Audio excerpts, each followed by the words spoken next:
Oh, and then there's an x squared there because I have two x's in the numerator. Only thing that's in the denominator here is this x squared plus 3 term. Everything else is in the numerator. Okay. For that second term, I have minus 12 divided by this x squared plus 3 squared. Okay.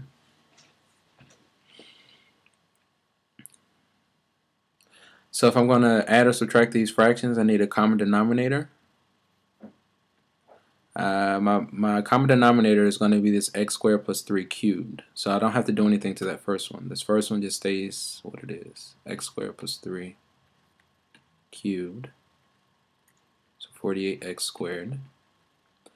Now this one on the right, I need to multiply the top and the bottom by x squared plus 3 to make it into a cubed.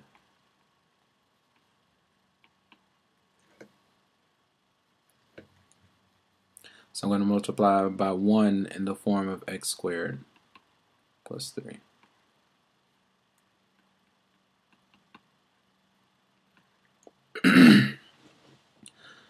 All right. So this will give me 48x squared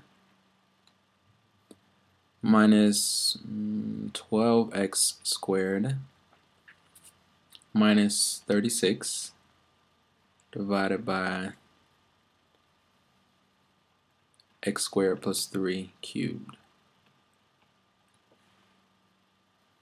And this is going to be 38, 36. So it's going to be 36 x squared minus 36 divided by x squared plus 3 cubed. And one more step we could do is factor out that 36. X squared minus 1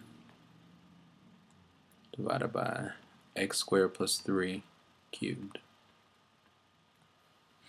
Okay, so this is our f double prime. So now we need to find the values where this is either 0. We need to find the values of x that makes us either 0 or that makes us undefined. Now, for this to be 0, that just means the numerator needs to be 0. And here, I'll just go ahead and write it out.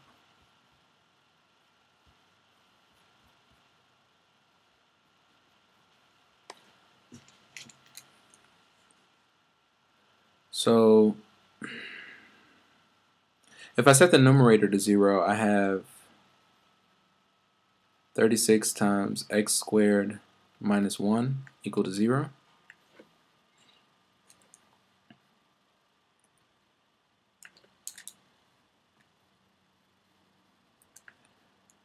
I divide both sides by 36.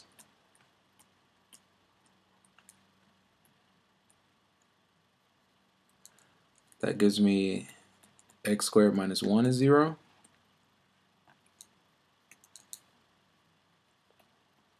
Add 1 to both sides.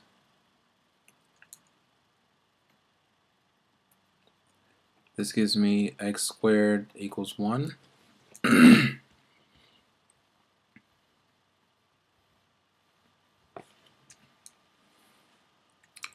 So this tells me that when x is plus or minus 1, it'll make the numerator 0.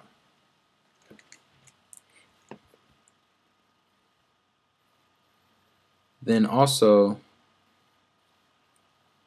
we need to find the values of x that makes this f double prime undefined. So in other words, we need to find the values of x that's going to make the denominator 0.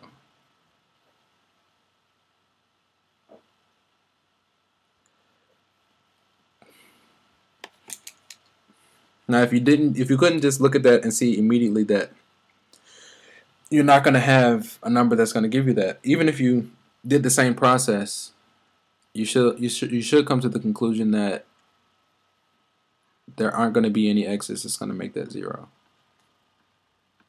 So if we set the denominator to 0 and solve, to get rid of this cube, if you take the cube root of both sides. So the cube root of this, cube root of this,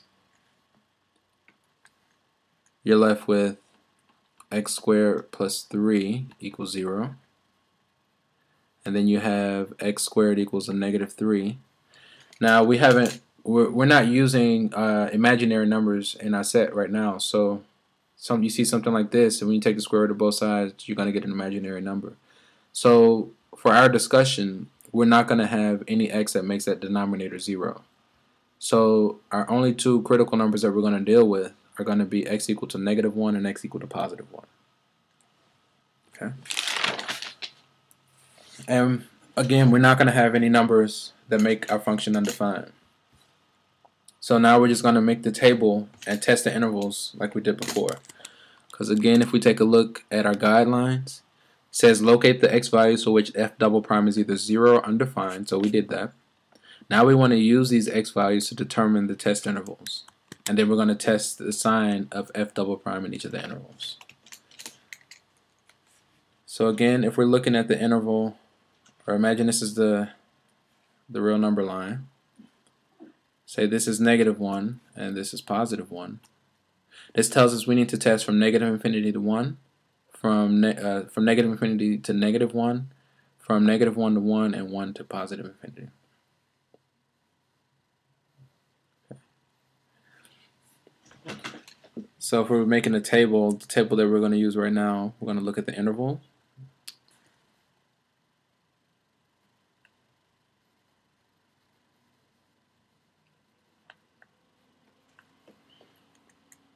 So we'll have interval, our test value, the sign of f double prime of x,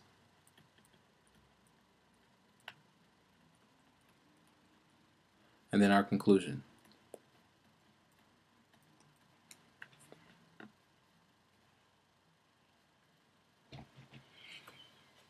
Okay, so our first interval is from negative infinity to negative 1.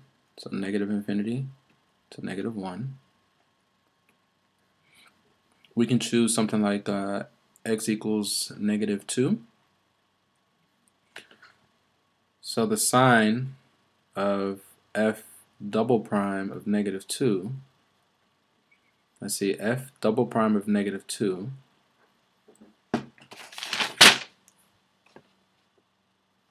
is going to be 36 times this negative 2 squared minus 1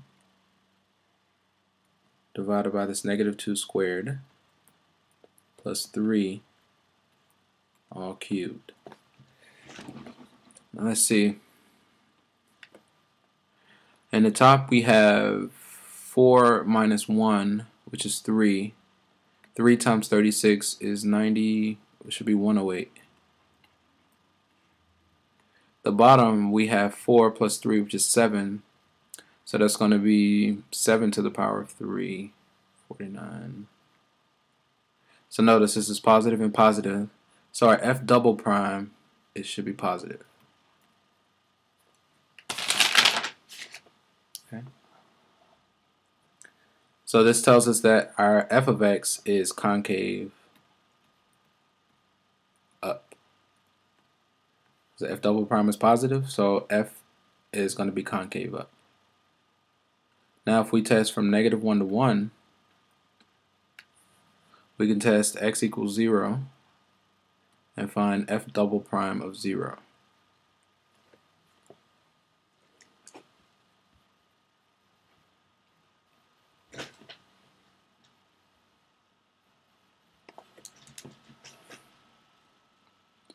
So then f double prime of 0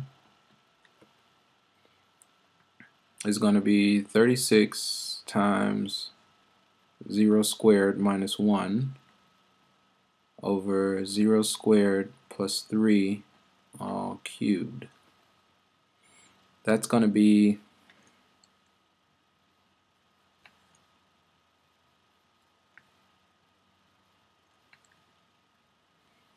that's going to be a minus 1, so I have a negative 36 in the top.